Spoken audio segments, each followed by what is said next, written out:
start off fairly short line, and we just bring them over the line.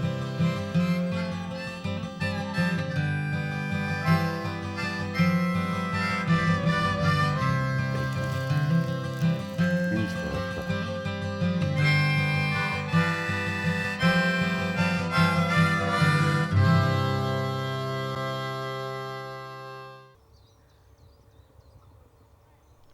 Hello, welcome to Born to Fish, a series of programs dedicated to fly fishing. In it, I will be visiting a number of day ticket fisheries. Today, I'm at Broad Oak Farm, a small fishery just outside Bristol. It's a venue that I've fished several times before. This looks as good a spot as any. While I've been walking along the bank, I've been looking for fish moving. And unfortunately, there is no sign of them at the moment. It's quite bright, frosty last night. I think they're still quite down. Got a bit of a breeze coming in, which isn't going to make the casting as easy as it could be, but it's as good a place to start as any. Right, well that's enough talking. Now it's time for fishing. So I'm going to start setting the tackle up. I may well want to cast a fair distance, and I'll need a rod with a bit of punch in it. Also, the bank behind me actually slopes up quite a bit, and I want to keep my line high so that I don't risk catching the grass behind me. And the extra 6 inches on a 9'6" as opposed to my normal lightweight 9-foot rod will make life a lot easier. So, on goes the rod. Just line it up carefully. It's quite handy, a lot of these newer rods, they actually put little numbers on them, or little dots, so that you can line the eyes up. There we are, beautiful. Now for the reel. Always in its case, for protection.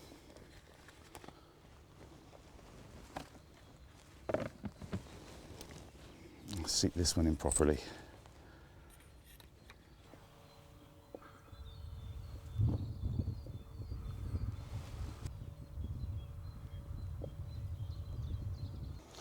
Right, so I'm threaded up. Now to sort out some sort of leader.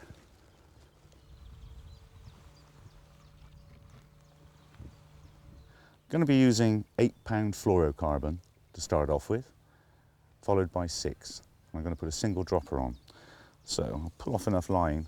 I want about 7 or 8 feet to my first dropper.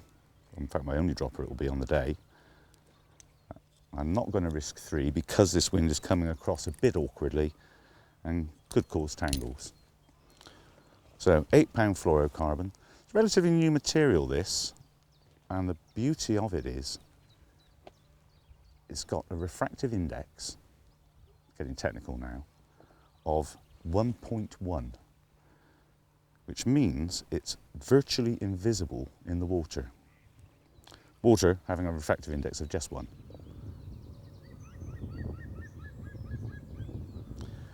Now on this 8-pound section, I'm going to put my dropper. I've decided that as there's not a lot of movement on the surface today, and it's bright sunshine, the fish are probably down a little bit. So I'm going for the top dropper of a dialback. This is a Welsh fly. Initially, it was designed to imitate beetles, but it's become a generic fly. That is to say, there are so many variations of it, and it can represent so many different types of insects that are in the water. It's always a good fly to have on your person.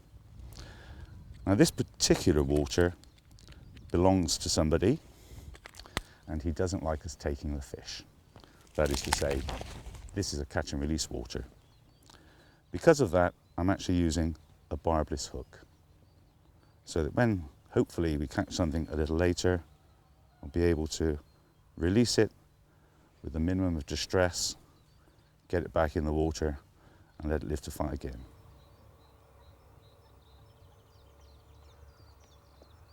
So with uni knot, 5 turns, just pull it up loosely, wet the line a little bit, because no fishing lines like friction.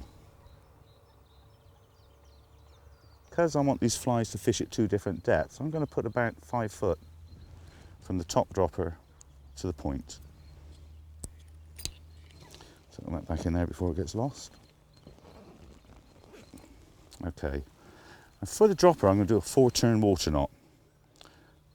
So I've decided how long I want the dropper. I can now tie the knot. There, the loop, and through.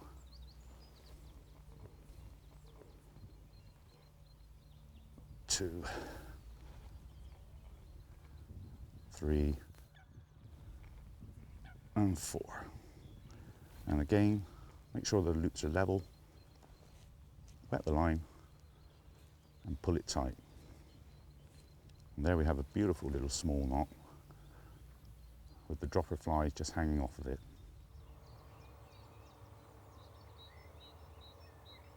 For the point, I'm going to go for a fairly small fly, but one that again catches lots of fish, because at this time of year we'll be expecting the insects that have been living on the bottom as bloodworm to be changing into free swimming larval forms like this.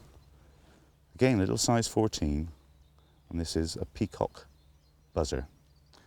I say fluorocarbon's great stuff, but because it's got this low refractive index, when you're wearing Polaroids it can get quite difficult to see, and on little flies like this it can be tricky getting it through the eye, but we've managed it, so here I go.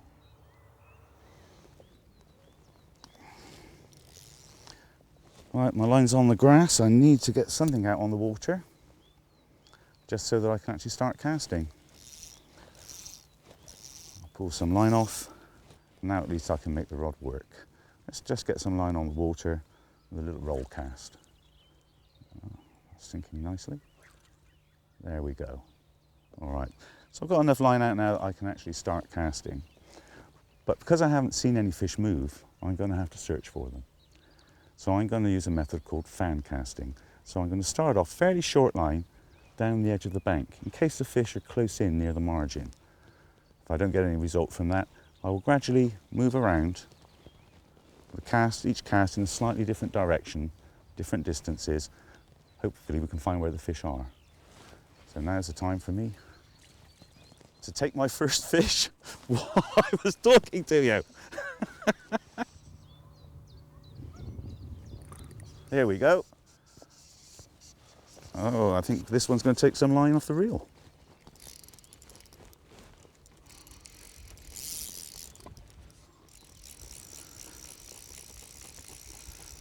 Well, because this fish went straight out, I will be able to play it from the reel. And surprisingly, the fish was very close to the bank.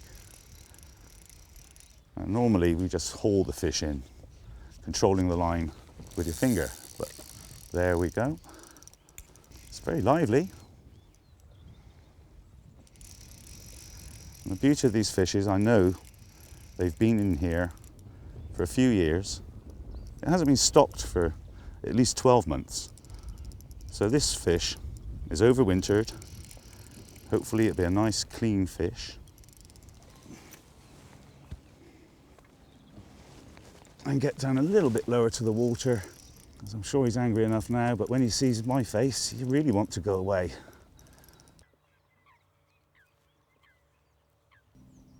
I think he's taken the dial back on the dropper. So I'll just tire him out.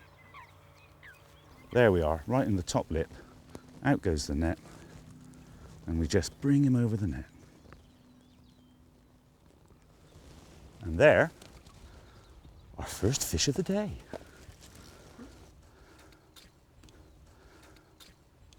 And you'll see that the hook has actually fallen out in the net because it's barbless. And there it is, a beautiful rainbow, full tail, full fins, magenta stripe down the side, and the teeth there. Now, thank you for being so cooperative. Let's put you back in. Just on the edge here. It will kick in a moment. There we go. Right. Good. It's a nice start. You may have noticed the net when I landed the fish. Not exactly one that you see every day. This is a net that's specially designed for catch and release. It's called a Brodin. It's an American net. It's used quite extensively in the States by the guides. Very difficult to get hold of over here. But I was quite fortunate. I managed to get one that somebody must have ordered and didn't want. Well, there we are. You can see how it stretches. It's very soft, rubberized plastic, very friendly for the fish. No damage to the scales. The fish go back unharmed. It's a lovely piece of craftsmanship as well. Right, so I'll pop this back down here in case I need it again soon. And see if I can get the big brother of the one we just put back. Let's carry on fishing.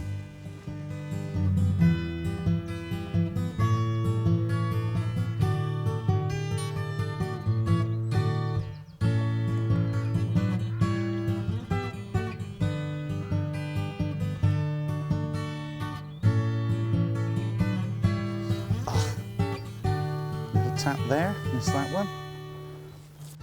That last cast wasn't too good because the line felt rather dirty. It felt as though it was sticking slightly in the rings. So I think it's time that my line was cleaned. So I'm just going to bring this in, clean my line, then it's time for a move to somewhere a little bit more comfortable.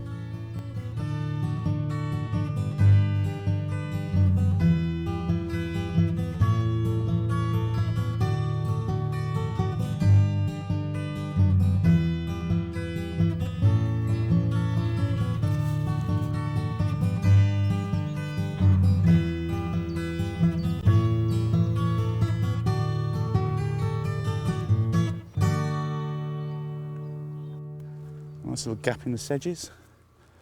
I think that'll be fine. We can cover all that area and possibly down towards the corner if I need to. Right.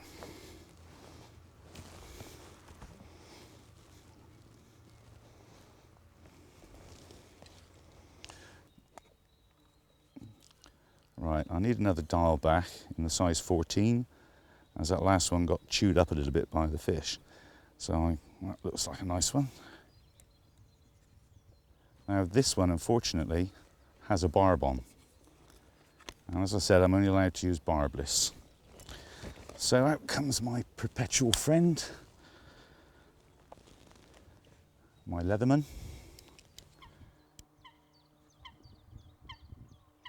And you'll actually hear a little tiny click when the barb's down. Well, there we go, that's that finished. I'm just going to nip this off.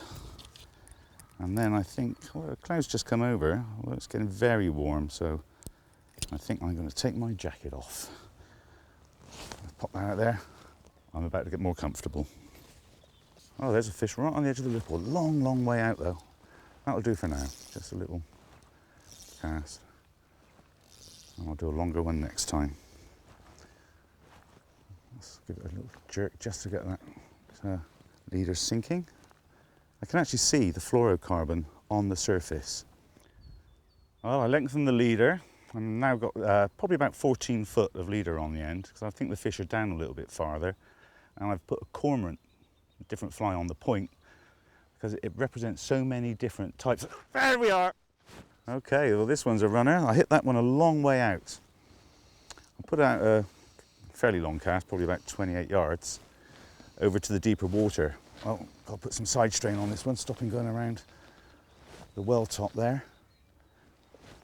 And literally 2 or 3 little pulls on the line, the start of the figure of 8 retrieve. And I saw the line, the little loops in the line just straighten. I'm pulling, you notice this time I'm not playing it off the reel, even though I hit it a long way out. It took ages to wind the line in. So I'm controlling it with pressure from the fingers on my right hand against the butt of the rod. And I just pull him in. If he wants to go, he can go. I just simply relax my grip a bit and he'll move on out. But he's come in a long way. If I relax the pressure at all, he can just shake that hook out and he'll be gone. Bit of small side strain, keep him away from the bank. Guide it back out. Begin to tire him. Not a monster, but another fine conditioned fish. Okay, let's get my net ready. Okay, I don't want to tire it out too much as I'm going to be putting it back, so I'm going to... Oh, it's gone. C'est la vie. It's okay. He's gone. I had a bit of fun with him. He's had the last laugh. I'll go back out again and see if I can get another one. I'm going to put out a longer cast again because, say, deeper water out there, the fish may be hanging over it. So to get this distance, I'm going to have to do a double haul cast. Where I shoot the line backwards and forwards, a little haul, just to allow the line to go out that bit farther. There we are. And now I can just give it time for the line to sink and get back down into the zone. I think he's taking the mickey now. It's just come up to say goodbye.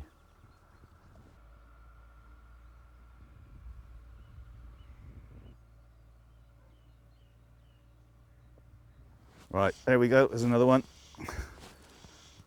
Not quite so big, and staying deep, and it's coming towards me, so I'm really going to have to lift the rod to keep in contact with this fish. Long strokes, there we are. He's come right in. Doesn't quite know what's happening yet. He's probably got, yes, there goes a run. Probably got a bit of life left in him yet. There we are. Again, it's taken the dial back on the top dropper. Now that could be because of the depth it's fishing at, or it could be it's a pattern they like on the day. There we go, off it goes again. Oh, here we go, come on. Don't you do what your friend did. All right, let's see if I can put a bit more pressure on it. That's a good fish.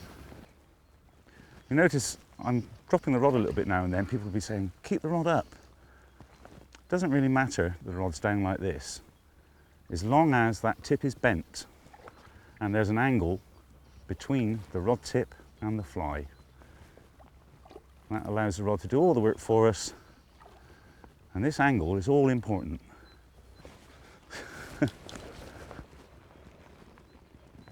Right in the top of the lid. There we go. Rod down. What a beauty. That's a healing after it's been attacked by a cormorant. You can also see the wipes on the flank. But look at that tail. That's why this beauty put up such a fight.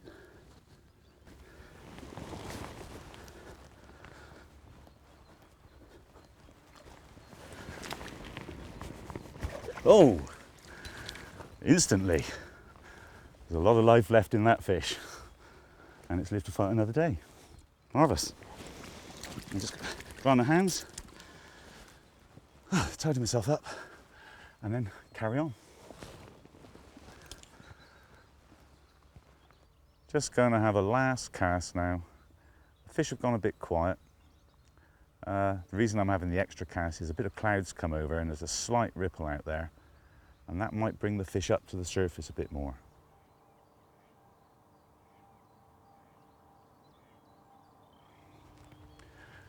Well, I've moved to a different part of the lake now. I've got some cover behind me from some fir trees, and I was hoping that there might be a bit of natural wildlife blowing off of it, some flies onto the water, but that's not happening either. So what I've done instead, I've lengthened my leader, I've changed my flies, I've got a little pheasant tail on the point, something a bit heavier just to get down, and with a longer leader that allows more depth. The only problem is, with a longer leader, with the fir trees behind me, there's every danger of getting a catch up, so I'm going to have to be very careful how I cast. So let's get on with it and give it a try. Nice ripple there, but with this behind me and the various bits of herbage overhanging, even a roll cast is going to be tricky. So I'm going to have to cast slightly into the wind and then let the wind pull the line round for me until I get it where I want. Then I'll start the retrieve a bit more. And I'm going to have to look behind. Generally it's not terribly good form to turn your head while you're casting. By turning your head you tend to drop the rod. but it's the only way that I can see exactly where my line's going in relation to the fir trees. So over we go, there. Well, that's okay. And out and across the wind. Much better. I've actually landed in the ripple, so I'm going to mend the line over so that it doesn't pull off too quick. Give the flies a chance to get down before they start dragging around. Right, that fish took me a long way out. Its first run, as you see, there it goes again, and it's actually taken me backing. And this is either, whoa, I didn't think I had any fish this size in here. What on earth have I got here? There's no carp in this lake. Got to get that backing back on the reel. And that fish is going to start coming to me in a minute. I won't be able to keep up on the reel. The weight of that fly line now, the pressure that's on the leader as it's gone away, it was a proper take, but normally if a fish takes off like that and you don't know that there are really big fish in here, it's very often foul hooked, which is why you have no control over it. Oh, it's coming back in now though. It did have two marvellous runs. And now we'll find out. It's staying deep. Oh, it's taken the cormorant on the point and it's gone again. If this is a fairly hooked fish, I'm going to need a bigger net. No, it's fairly hooked. What a strong fish. I don't think it's big as the last one, but certainly strong. Ah, that one's better hooked as well. Over the net it comes.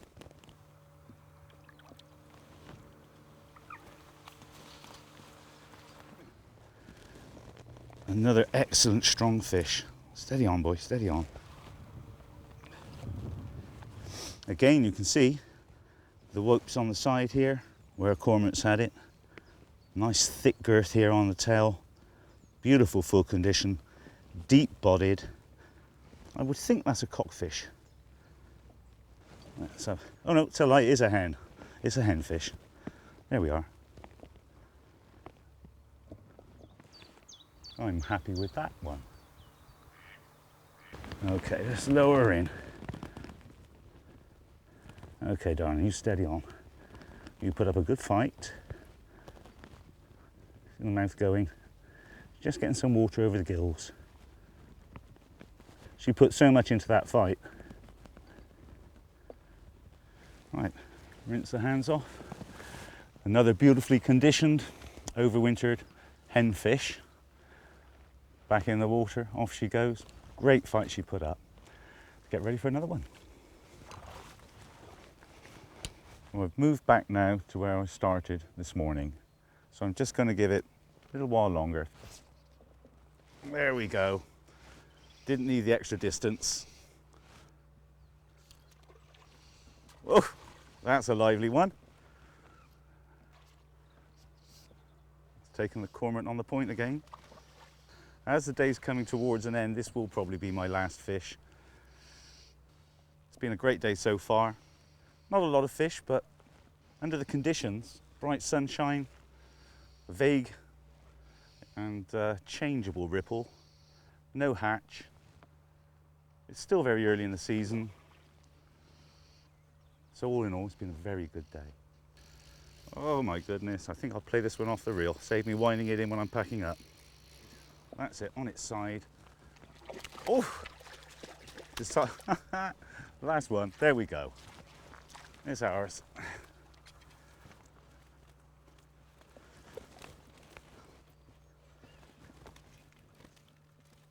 All right, relax, darling. Here we go. Just in the top again. And another and well-conditioned fish. What an end. Right, that's it for me. It's been a cracking day, beautiful sunshine, fantastic fishing. The fish have been so obliging. I'm a very happy angler.